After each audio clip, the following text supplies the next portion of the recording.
مثلا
global counterterrorism architecture, which continues to consolidate and deepen around us, has regrettably for a long time been shallow ground for human rights, and to its own detriment, a cold house for civil society.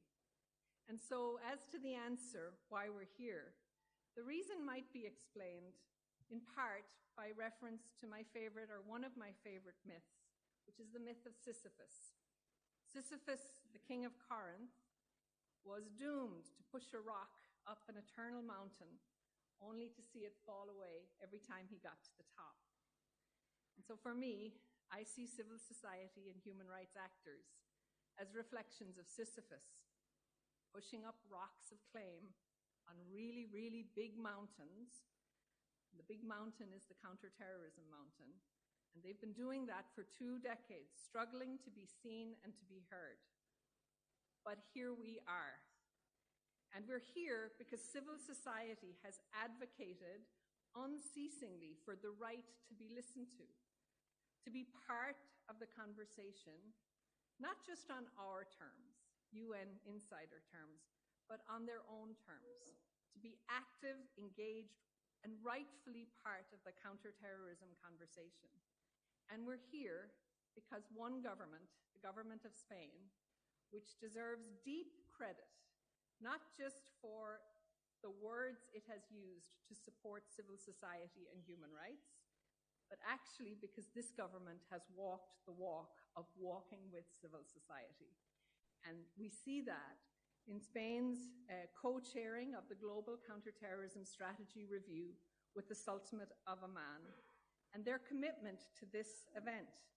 Not only the workshop that we're sitting in this morning, but the process that preceded it, the process that began months ago by committing to a global process of engagement led by my mandate and Spain, to listen, to hear, to bring back, and to take forward what we hear from civil society.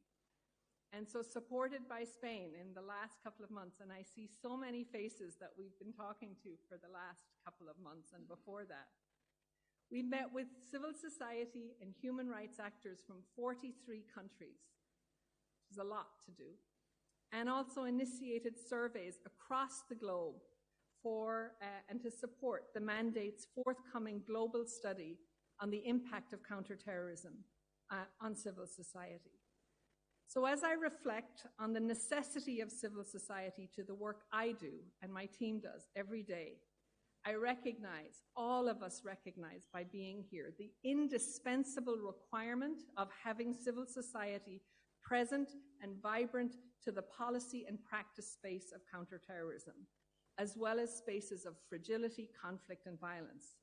If we don't do this work with civil society, quite honestly, we risk missing the foundational element to the solutions that we all need to confront violence and terrorism.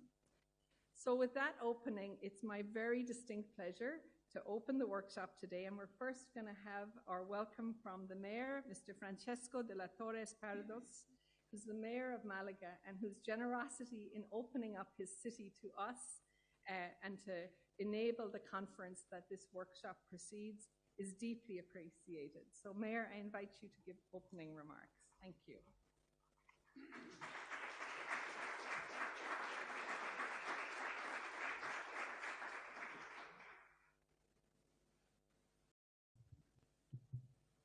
Mrs. Fionnuala Naoli, the relator of this workshop.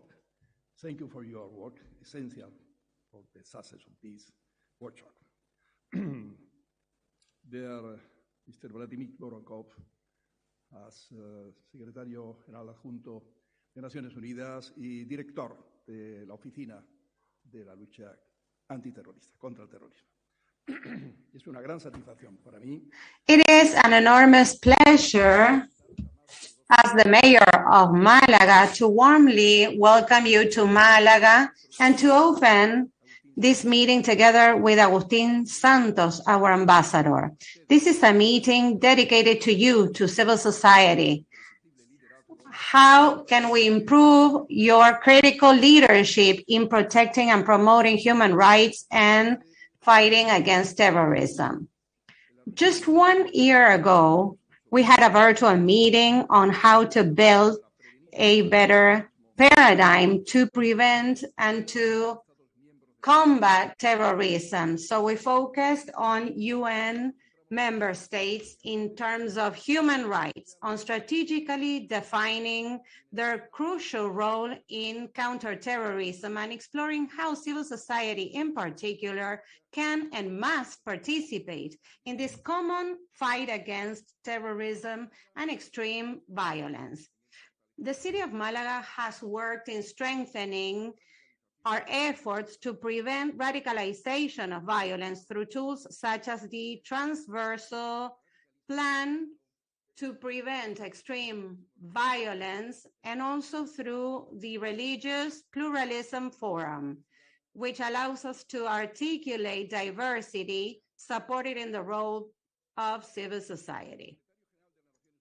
When the Secretary General of the UN, Antonio Guterres, said back in November 2017 in a speech on the fight against terrorism and human rights at the University of London, he mentioned 5 priorities in counterterrorism. Governments should work together. That was priority number 1.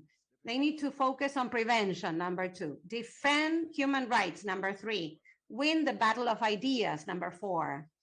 And amplify voices of the victims, number 5. These are the 5 priorities that we support in Malaga, because terrorism is a threat to our security and to the values of our democratic cities and to the rights and liberties of citizens in Europe.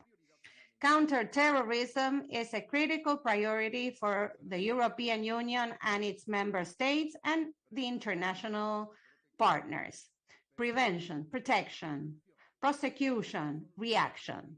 These are the 4 principles that are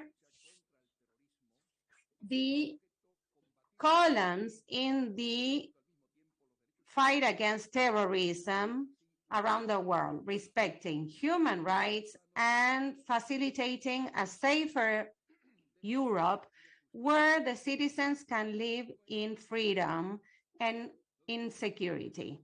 Terrorism is unacceptable. We can never accept any pretext for terrorists, no matter what causes they claim to defend or what injustices they claim to be responding to. The UN must maintain its moral superiority, and political leaders of member states need to reinforce this message. We need to condemn all terrorist acts by the General Assembly and all the different heads of states, because this is the message, an unequivocal message of union of all the countries around the world. One of the best ways to express that terrorism is unacceptable is to focus our attention on the victims and to make sure that their voices are heard. Our goal needs to be to reduce the appeal of terrorism, indicating that civil rights should never be violated, and we need to treat victims with justice, dignity, and compassion. We need to ensure the protection of human rights. This is critical in any strategy for counterterrorism. Only by respecting and by reaffirming human rights of all people, we will be able to see the efforts of the international community succeed in the fight against this scourge.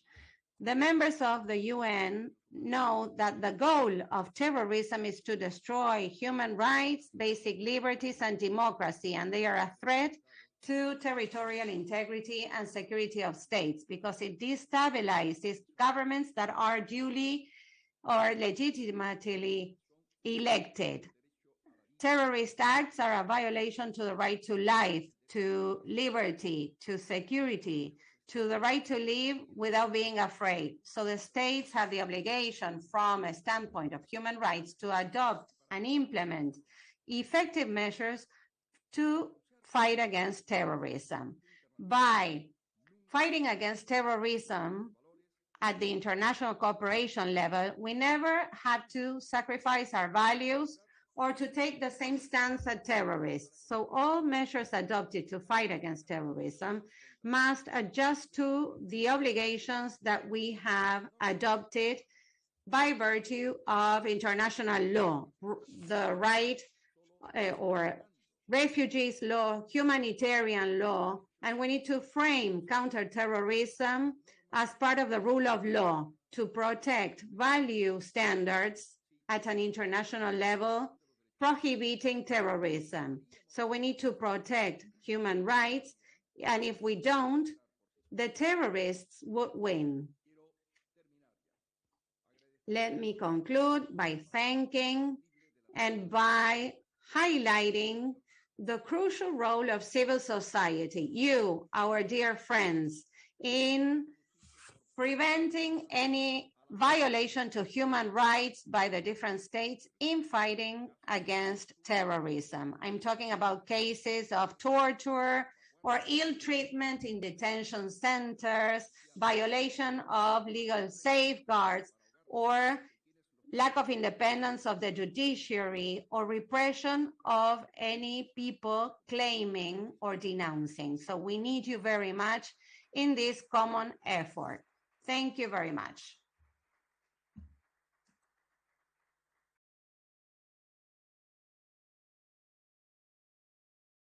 I'm really thrilled now to invite and to be joined by His Excellency Ambassador Santos Maravar. Ambassador, I have to thank you in so many ways, not just for joining us today, but Spain's commitment and your leadership on these issues of civil society and human rights as co-facilitator of the seventh biennial review of the Global Counterterrorism Strategy has been extraordinary. And you know that special rapporteurs don't give out praise lightly. Because with your co-facilitator, the Kingdom of Oman, you made a remarkable step by bringing in civil society in a meaningful, inclusive way. And they saw it and they recognized it. And I think all of that work was to the benefit of the United Nations, but for member states and for civil society. And in particular, your own personal leadership, your own personal commitment to inclusion was seen by all of us as a remarkable step, and one that has changed the conversation on civil society. So, Ambassador, the floor is yours.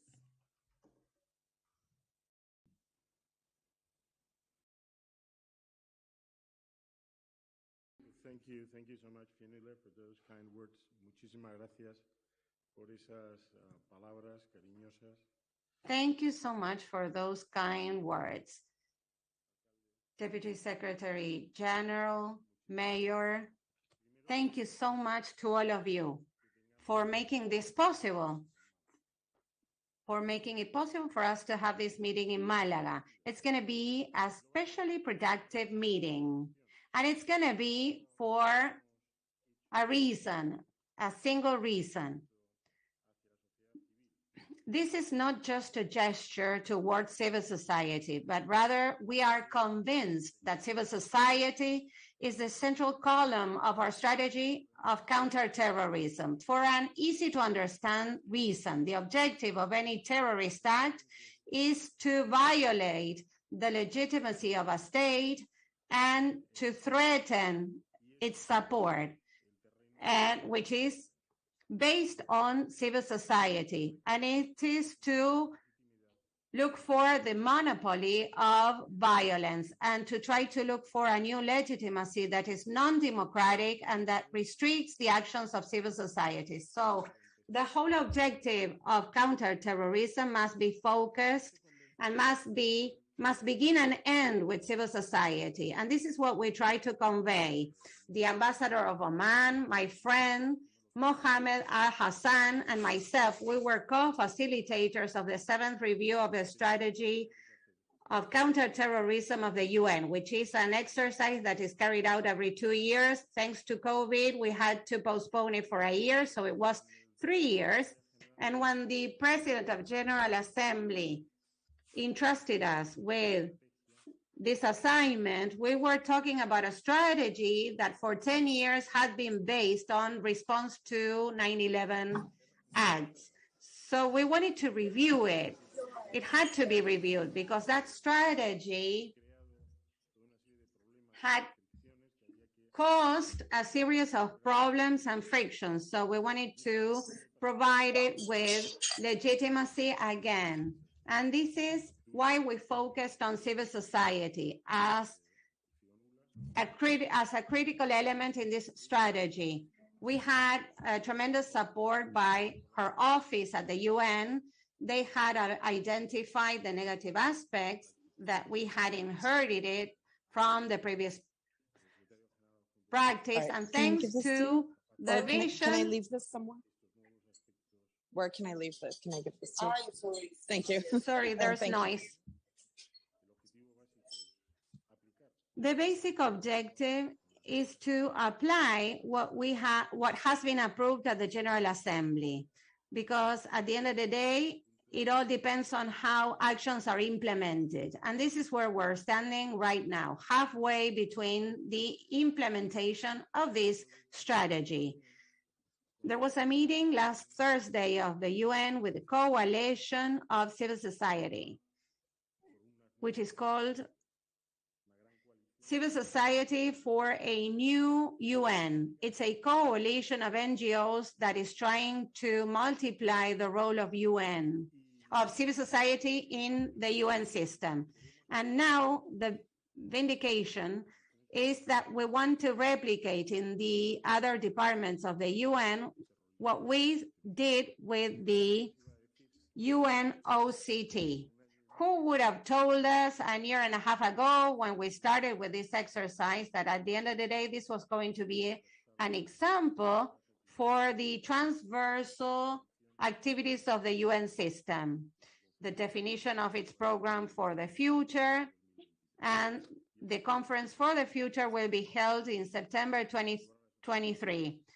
And Secretary General Guterres set this objective as the Charter of the UN says, we the peoples, not we the states, because that is the basic legitimacy of any political system, is to place civil society as a priority position, as the UN Charter does. Thank you very much. We are hoping to get a lot of engagement from civil society.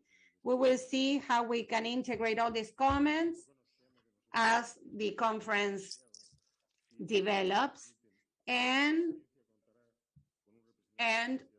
we will have a representative of civil society in each panel and roundtable, so that we do not interpret what civil society has to say, but rather we will listen directly to what they expect and what they require from this conference. To all of you, thank you for joining us and for participating. We are sure and we are certain on behalf of the government of Spain that this effort is worth it, and the government of Spain is fully committed to having a successful conference. Thank you very much. Thank you, Ambassador, and thank you for your continued partnership on these issues and the government of Spain's immense work, including the commitment to organizing this workshop and in particular creating a space for civil society to speak to us, but also speak to each other. I think really important.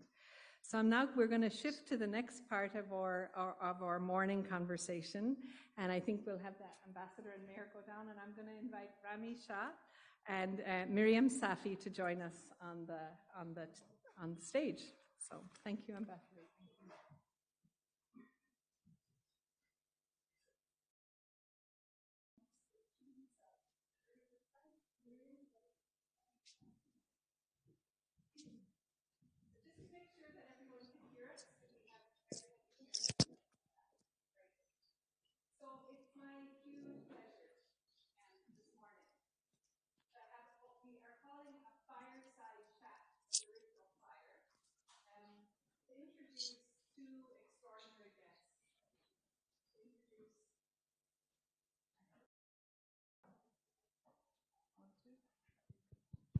Here we go.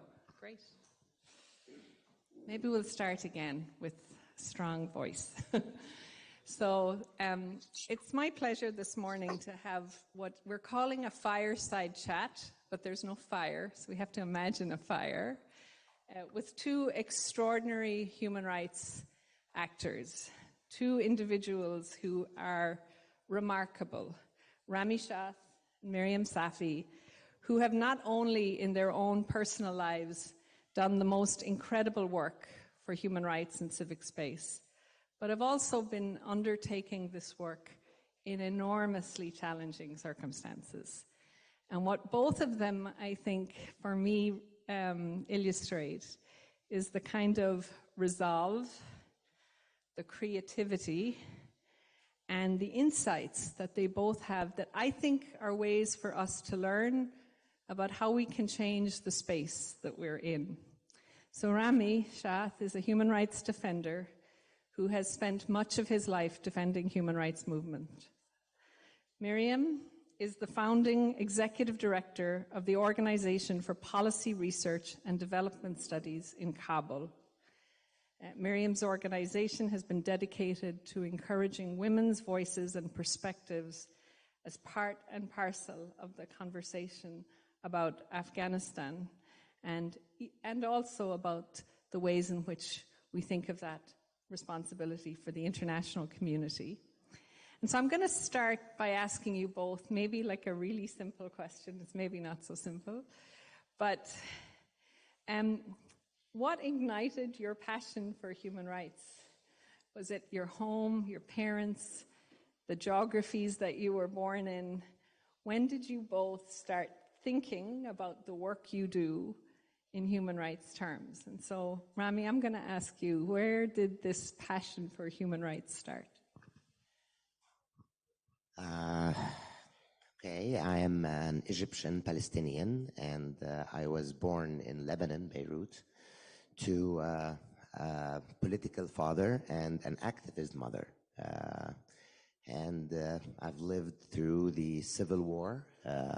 I've lived through the Israeli bombardment of Beirut. And I lived as a child in between bunkers and air raid shelters. I've seen a lot of blood, a lot of injustice, a lot of suffering for people. And I think that shaped a lot of my personality. I went eventually, we had to leave the war and go to Cairo, back to our home in Cairo. And in my 7th, 8th grade, I was in my school giving a political speech every week. And through mid-year, state security in Egypt came to my school and prevented me from having my weekly speech. So I grew also the understanding of how your ability to express yourself, even as a child, was not allowed. As I grew up, my first interaction was demonstrations against the war in Iraq. And seeing what was happening in Iraq moved people and moved university students. And again, we were been cracked upon very strongly by police and have seen a lot of injuries and a lot of injustice. And again, that was started to form my personality. And at that point, I could have been radicalized after seeing all that misery. But I realized that it's actually what faces injustice is your speech, is people's awareness, is bonding with people, is fighting for the rights. And radicalizing takes the majority of the society out of the equation and puts it in the hands of very few people, while awareness, while empowerment is what really creates a vibrant civil society. Again, I was part of the Arab Spring. I witnessed Egypt revolting in a peaceful way, asking for rights and freedom. And that integrated with me attending demonstrations for women's rights on the 8th of March and being beaten up because I was part of that. attending the Maspero incidents for Christian rights and minorities. For me, that started forming that human rights is a part and parcel, and the fight for freedoms in Palestine or justice in Egypt is the same fight for women's rights. It's the same fight for against poverty. It's the same rights for minorities' rights. It's human rights. So I think for me the venture was from hating the bully that do that to people to actually loving people and being very dedicated to do so. Even in my jail cell for the last 2.5 years, I felt obliged to fight for other inmates' rights for human treatment. That probably got me way much worse in my situation. But that's what formed my personality. Miriam, same question to you about how you, oh, perfect. We all have microphones, more or less. Talk to us about what sparked your deep, lifelong commitment to human rights. Thank you. For me, the story is quite different than what I heard from Rami, in the sense that I grew up in Toronto, in Canada, to Afghan parents. Born in Kabul, raised in Canada. My parents left before the Civil War broke out in the early 90s. And when I remember, it was in 96 and 97, and I was, my parents were watching the news, and the Taliban had taken over, and I was watching the Taliban drag a woman to the soccer stadium in Kabul. And they dragged her next to a goalpost, and they shot her point blank. And I remember watching that image as a kid and not understanding what had just taken place. And that particular site there, for me, started to raise a lot of questions. Why this was happening in Afghanistan, and what did this mean? And when the attacks of September 11th took place, I was in high school in my last year. And when it took place, all of a sudden Afghanistan was in the news everywhere. And for me, that moment, I think, changed my life, in the sense that I couldn't seem to grapple with the injustice that we had faced, that we had seen happen in Afghanistan before, and also the treatment of Afghanistan and Afghan people during 9/11 and afterwards. And that's what for me in particular started raising that interest to try to peel this onion back and figure out. And years later, there was a report in 2006. A journalist finally found the name of that woman who was shot, and her name was Zarmina, and she was a mother of 5. And he wrote something in his article, and he had said that it would be a shame for us to forget Zarmina, especially now that Afghan women are coming out of the veil. And that's what had happened after 2001. But interestingly, as I sit here today, just yesterday, the Taliban announced that women were going back into the veil.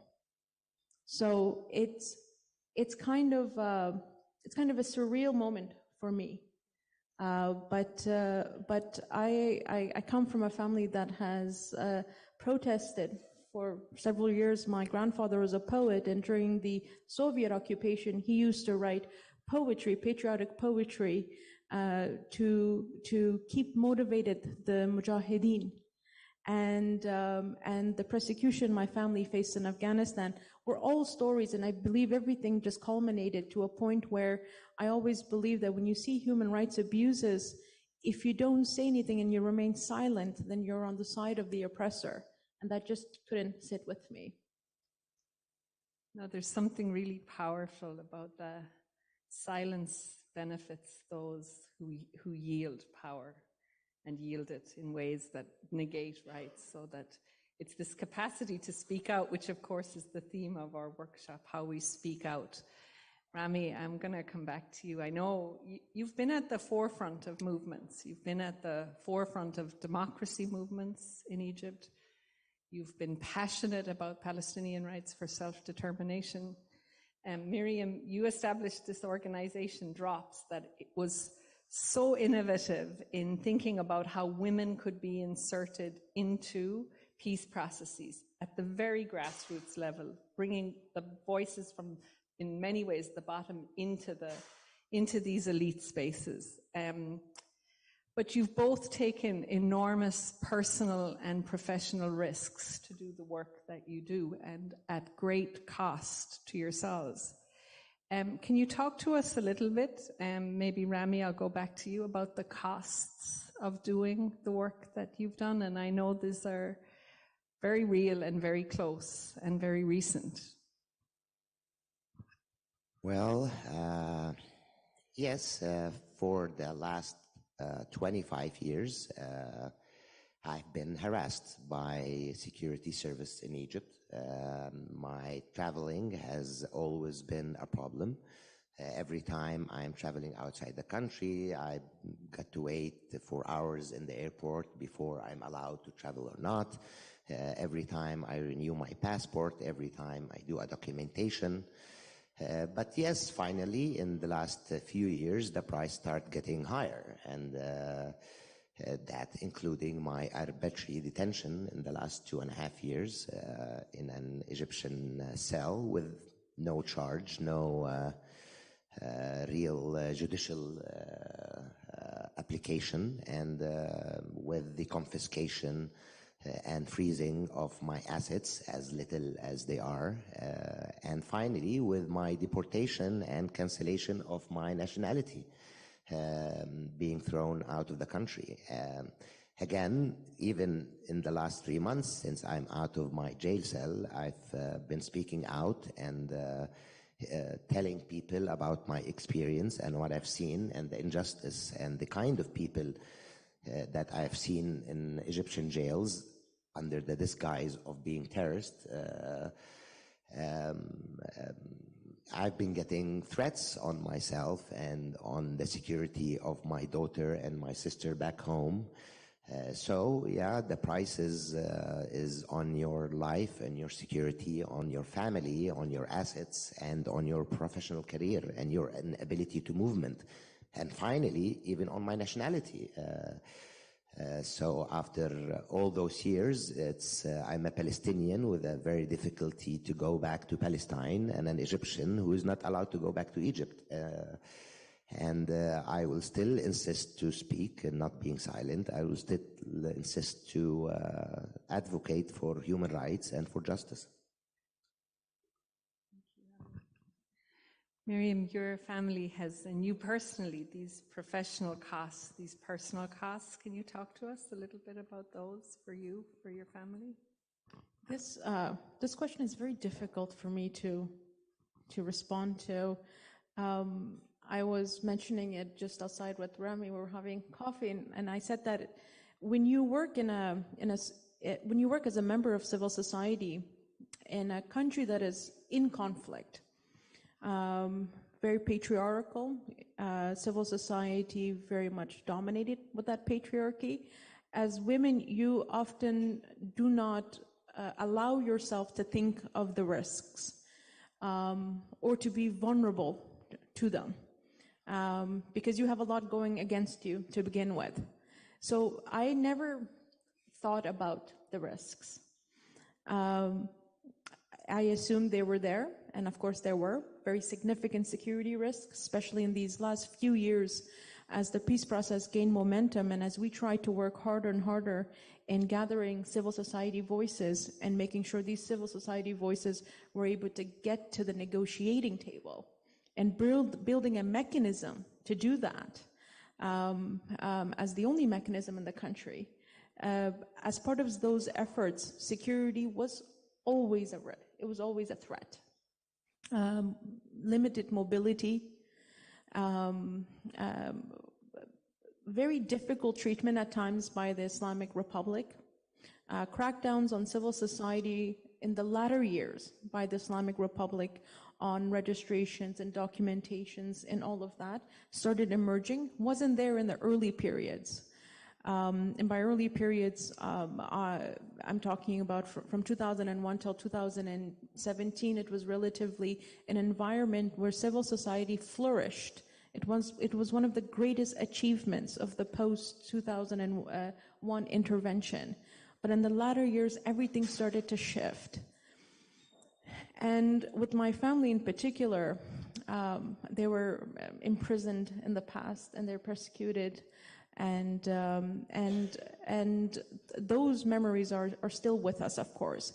Now that we have a new regime, the de facto authorities, as some might want to call them, I just say the Taliban, since they militarily took over the country in August, a lot of civil society have left. My case was interesting. I was already out of the country at that time, visiting my family in Toronto, anticipating to go back to my home, to my office, to my staff. When that happened, a lot of bank accounts were seized by the Taliban. Organization bank accounts were under the threat of being seized. Assets were being taken by the Taliban. If they came to your office, the directors weren't there, they would take over everything. Our offices, we had to close our office as a result and shift it elsewhere. Even our new location, which is at the moment only a storage, was also checked a couple of months ago by the Taliban as they were doing house searches. And I guess the biggest risk for me is that I don't know if I would be able to return and when I will be able to return.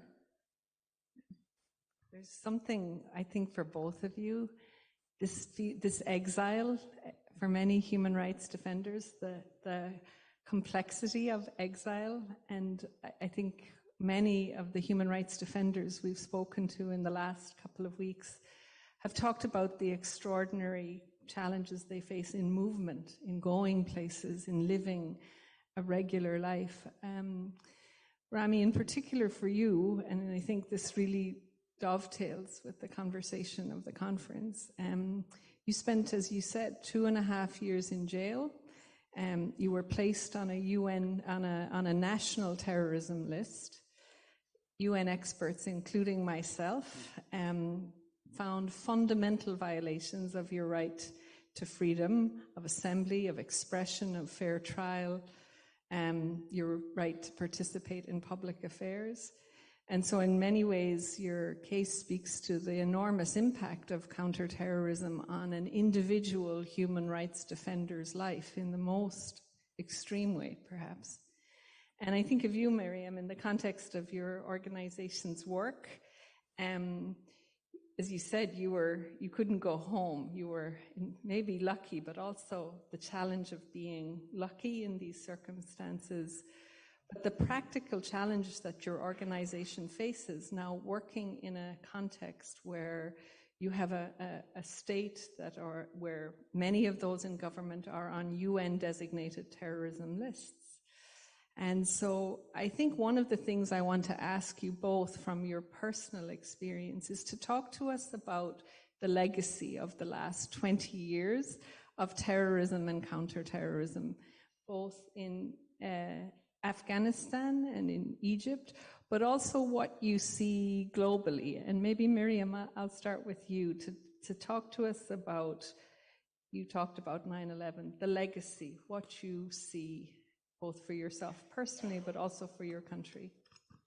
Well, first I'd like to touch on a really, something you said that really struck a chord with me, is that when Kabul fell, a lot of people came to me and said, oh, you're really lucky that you were out of the country. And in fact, the reality is I had gotten COVID in Kabul, and I was just so tired, I wanted to rest at home for a little while.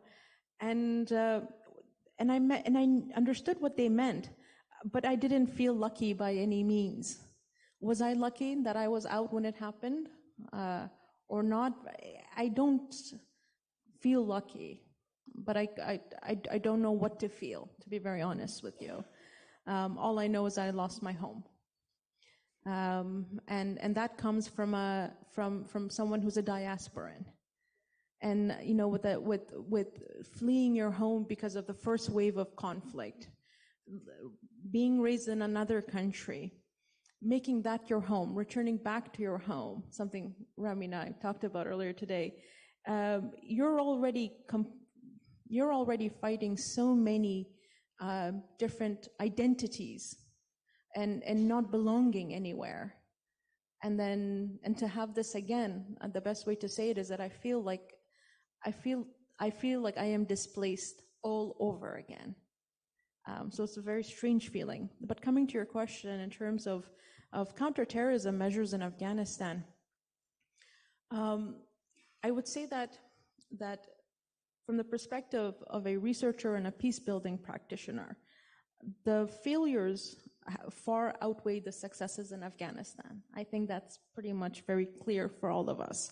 And there's a few points as to why I think so. 3 in particular that I wanted to highlight, and this is based on the research that I've done in the country in the last 13 years.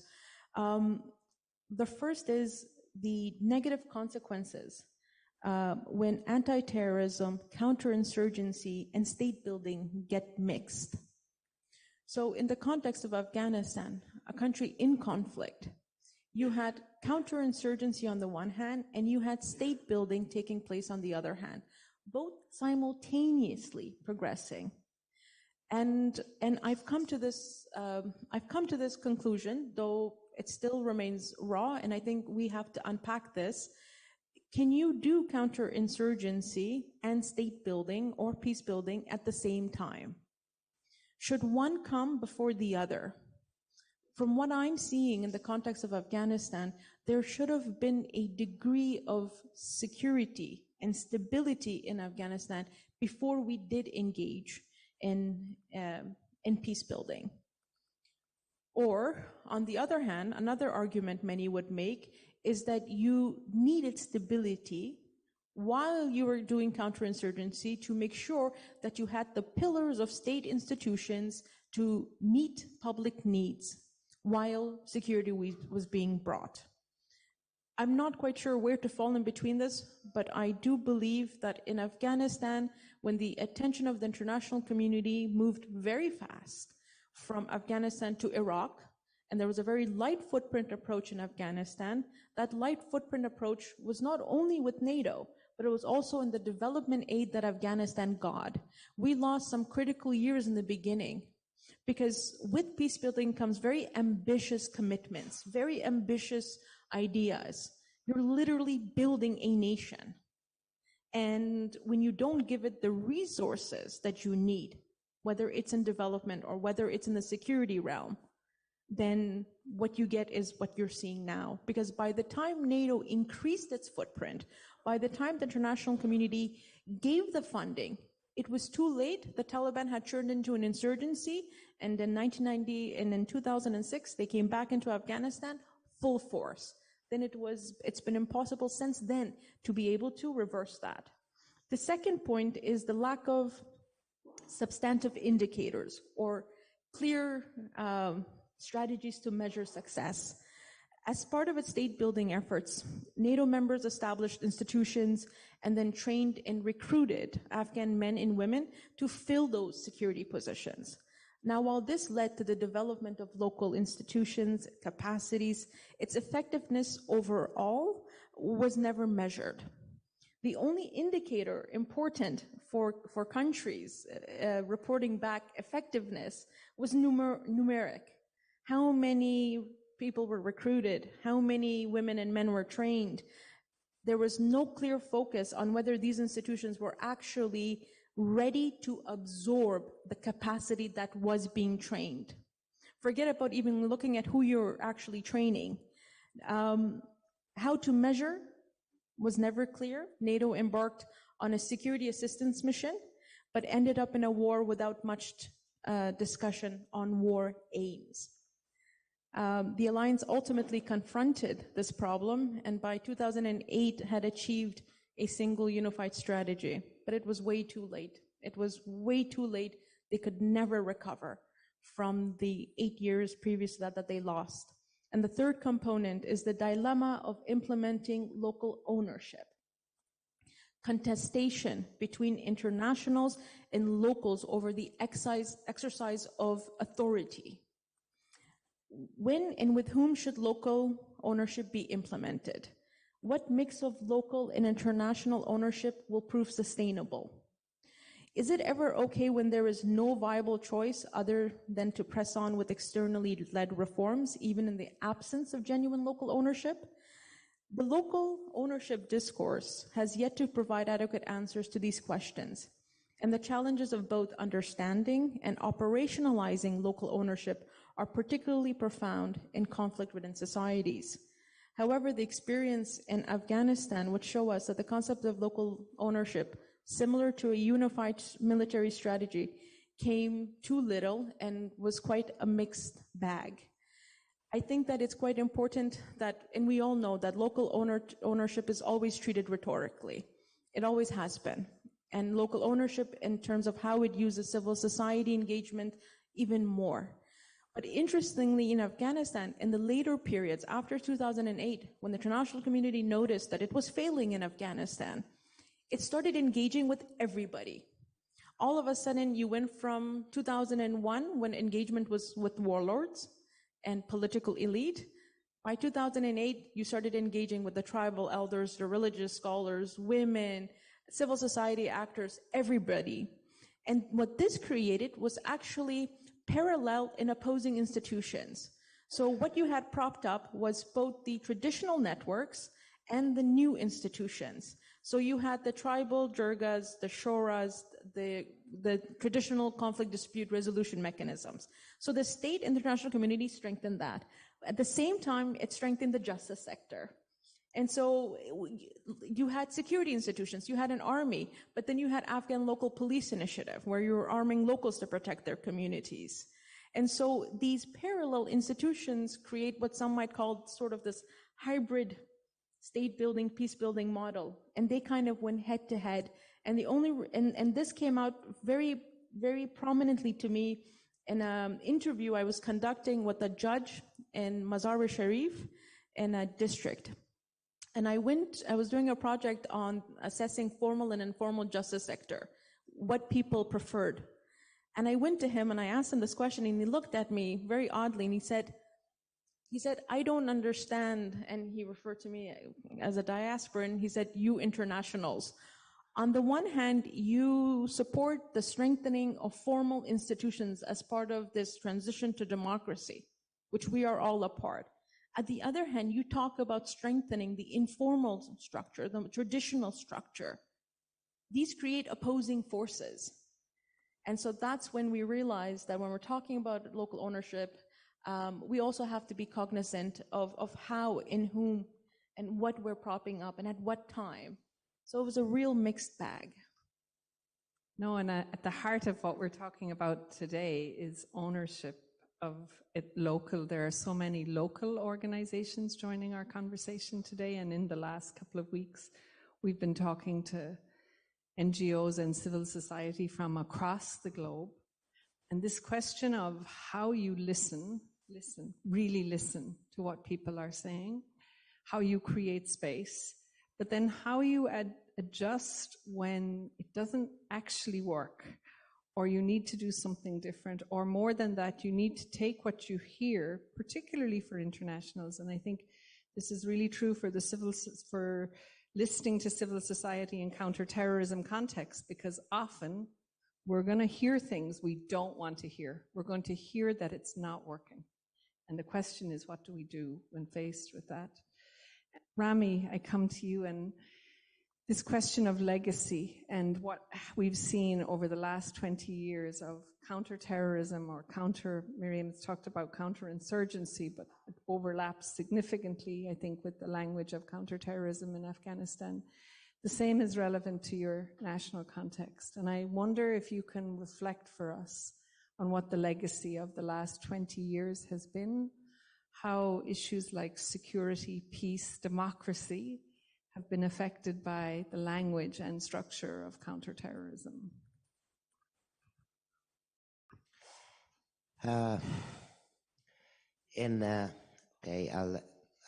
I may, in 2011, during the Egyptian Spring, somewhere around June, we had a demonstration in the Tahrir Square, and we had a long sit-in in Tahrir Square.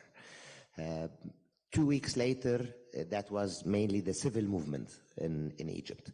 2 weeks later, the Islamic movement, the larger Islamic movement, said they want to join Tahrir Square as well. So we could not say no. We said, welcome, but we have to agree on certain flags, certain discourse, so there's no problems in the square because there are going to be millions of people. We agreed on that, and we formed a group of 2 and 2. I was one of the 2 from the civil movement to make sure that there's no problems in the square. So basically, we go around. If somebody breached the agreement, we tell him what to do. Most of the breaches came from the Salafi movement. So the 2 Islamic partners were doing most of the job. So what were they doing? They used to go to the group if they have a wrong flag or a wrong banner and say, who is your sheikh? They tell them. So they call their sheikh called the other group's sheikh, and so they remove the problem. So one day, on the very side of the corner, we found 4 or 5 people with very long beards and black flags. So that was against the agreement because we said only national flags. So we sent the 2 in front of us, and they asked them, okay, who's your sheikh? So they looked at us and said, Ayman al-Zawahri. And we looked at the flags, and it was Al-Qaeda flags. So I joked, and I said, okay, how do you call Ayman al-Zawahri? Okay, guys, you're out of the agreement. You do whatever you want. And I left.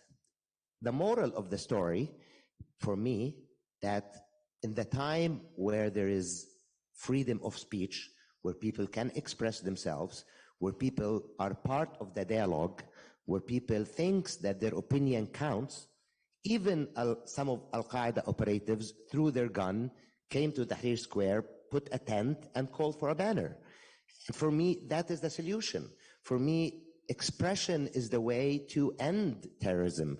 It's actually suppressing people, suppressing their ability to express themselves, excluding them from society is what creates extremism. I've seen extremism growing under distress in my jail cell. I've seen people who came in but under this extreme distress and this extreme injustice turned into extremists. Of course, that's a minority, but that's what keeps feeding this narrative.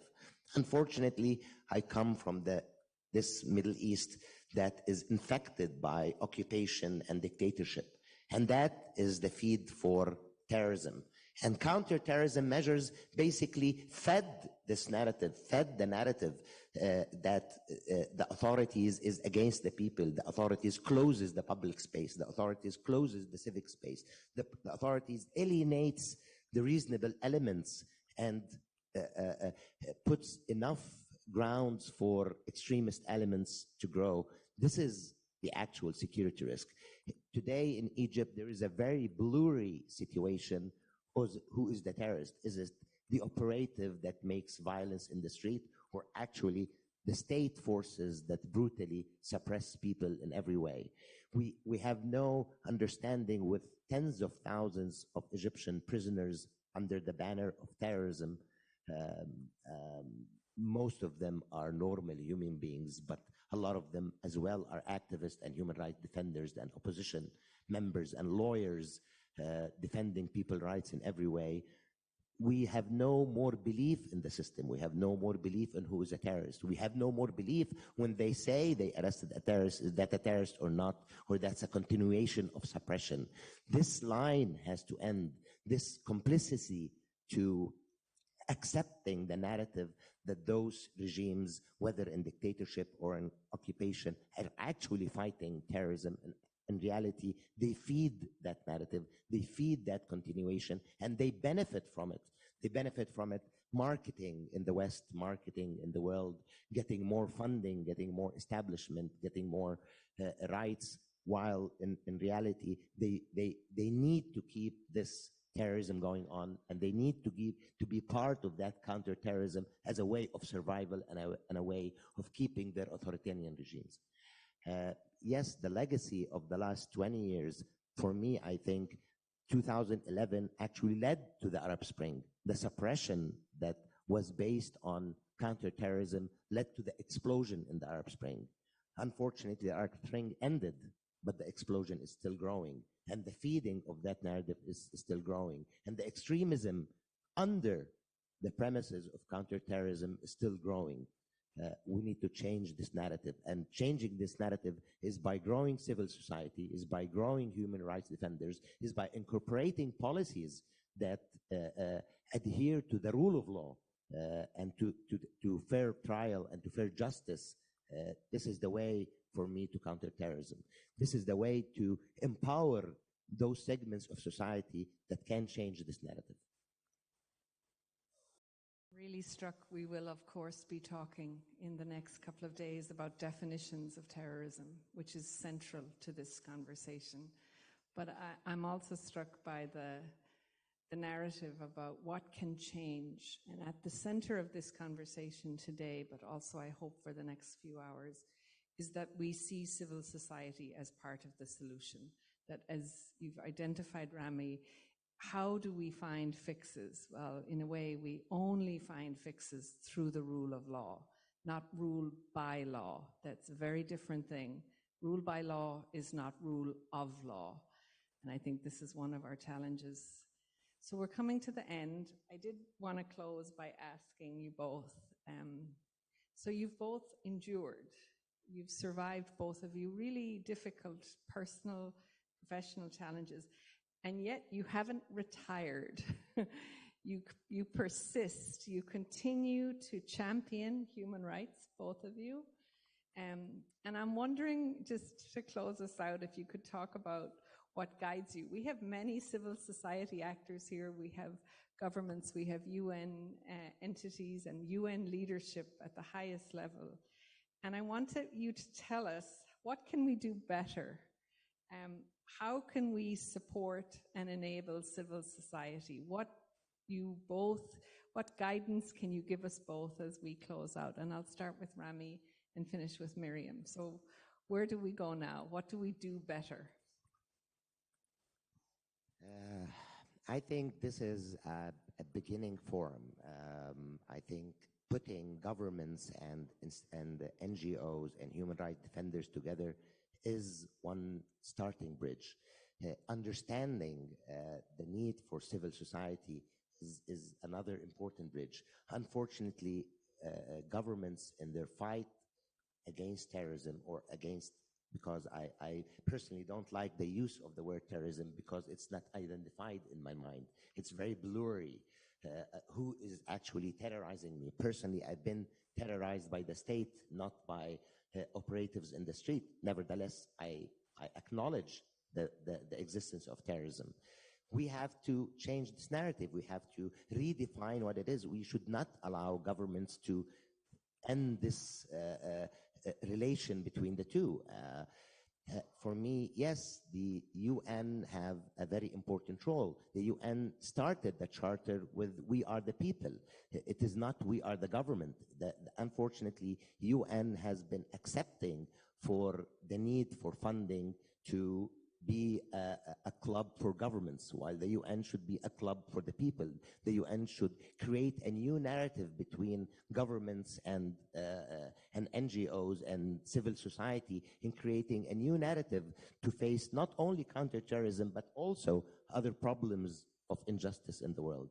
I think there is many things that can be done. One of it is not to accept anymore those narratives. One of them, that the UN should be loud, should be vocal about violations of human rights, should be loud and be vocal for breaches of counterterrorism measure. Because finally, those breaches is what feed counterterrorism. When you today, for example, in Egypt, comes out with lists of names of terrorists that most of them are activists and human rights defenders and lawyers, this is actually dysfunctioning the whole work for counterterrorism, this infecting counterterrorism with false information.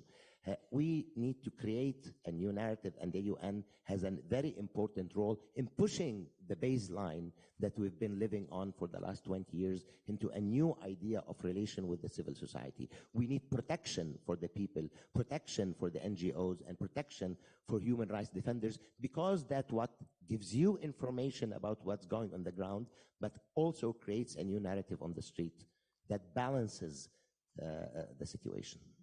Thank you very much.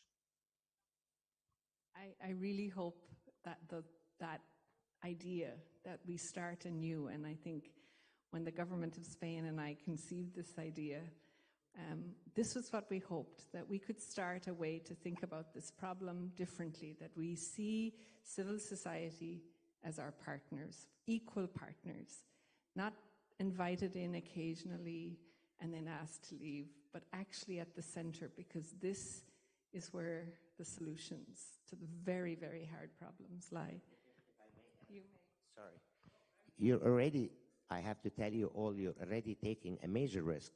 For example, in Egypt today, there is a very blurry law called Article 29 saying if you are promoting a terrorist entity, you are susceptible to a jail sentence of 15 to 20 years. And because I was very vocal about human rights abuses, I was added to this list arbitrarily, and of course then released from jail, but they kept me. Even though I was released without a trial after 2.5 years, they kept me in the terrorist list. So basically, by listening to me, you are taking a risk of breaching Article 29 in Egypt. Most of you will be susceptible for 15 to 20 years of jail sentence. So you're already taking a major step. Thank you. Well, we have a room full of good lawyers, so I'm okay. I think we're good. Miriam, you want to tell us what can we, the UN, do better? What can we in this space do to change this discussion? 2 weeks ago, I was in New York, and I was in a room full of UN mediators, actually.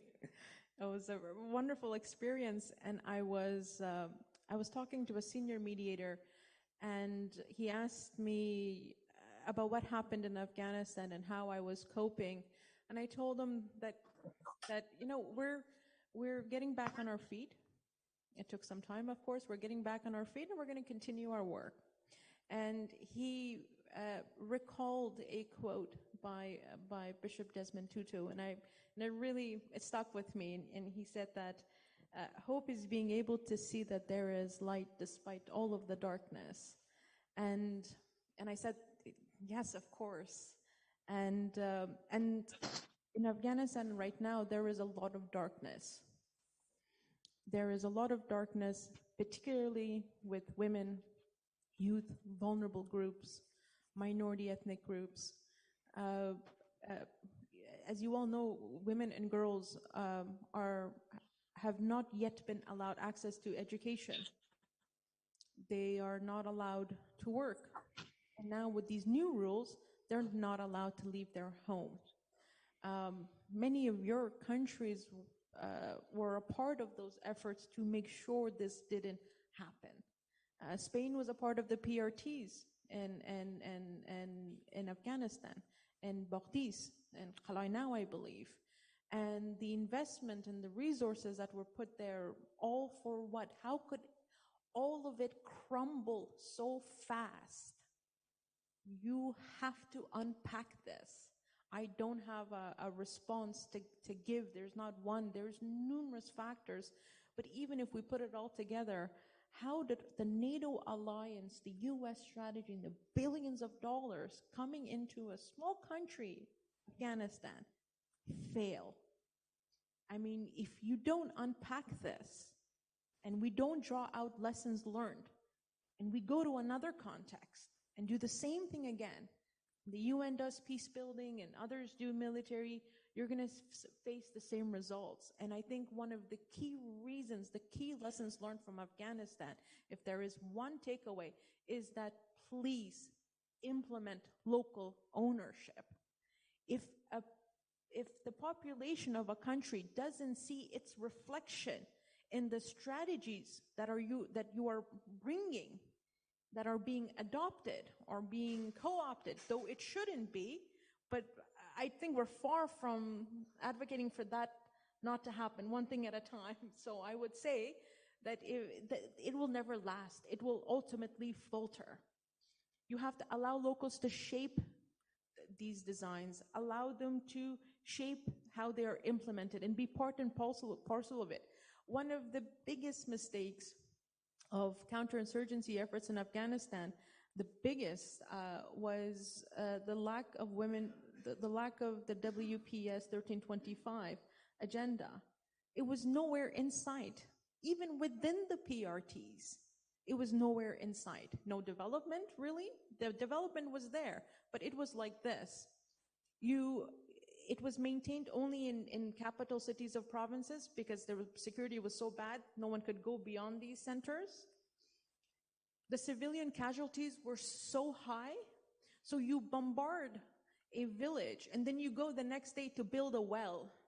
You take intel from children and then give them footballs in return. You build schools, but with men and women in uniform. How is this development? How is this civil-military relations going to work? So in Afghanistan, this sort of pattern repeated itself to a point where then, of course, the PRTs were taken out of the country, and leading in Afghanistan, in the most critical juncture, the rule of law program, the building of the army, the building of the police force, all of this was distributed to different countries. It was called the lead nation strategy. We were never in the driver's seat to begin with. So US took the army, Italy took rule of law, Germany took the police, and et cetera, et cetera, et cetera, until we realize it doesn't work. When you implement local ownership too late and you miss that critical period, Afghanistan is what you get at the end of the day. Let this be an example. We must place civil society, women's groups, minority groups at the center of all efforts. And we should do this in what I like to call a pyramid of localization. It's just my own thinking process of how we did things in Afghanistan. You have an entire population on the bottom. This entire population, of course, cannot sit in every decision-making table. Its views cannot be represented in every single strategy. But this population in countries, in ethnic countries like Afghanistan, have civil society actors like tribal elders and religious scholars, even power brokers, etc., and NGOs, all there working with them. And they represent these constituencies. So the idea is to involve these actors, first at the subnational level, and then through constituencies in your capitals, in the capital of those countries. So we have to create a pyramid model where we make sure that there are top-down but bottom-up synergies. Without this, without the people seeing their own reflection in what is being told to them as their state or is going to be their state, these scenarios are doomed to fail. So people-centric, I would say, is as Rami mentioned, is crucial. Let Afghanistan, which happened last year, August, be the most recent example of this for you. I cannot give you another more clear example of what happens when you don't put people at the center of your efforts. Thank you, Miriam. So I want to thank Rami and Miriam. I want to acknowledge how hard it is for two human rights defenders to come in front of you, this very both esteemed audience, but also the audience of their peers, speaking to many of the challenges that they face every day. So it takes great courage to do what they do every day. I want to thank them. We'll close here. UNTV is going to go off. We've been streaming live. So we'll take a minute, and then I'm going to invite those of you who'd like to join us on the stage. I hope that our dignitaries will join us, and we'll take a picture with civil society. I think it would be a lovely way to end the first part of this morning, to have all of our civil society actors from all around the world. So we have many of you joining us from multiple continents, and I hope that you'll join us here for a photograph at the front. And then we all need coffee. So we'll do that too. Thank you.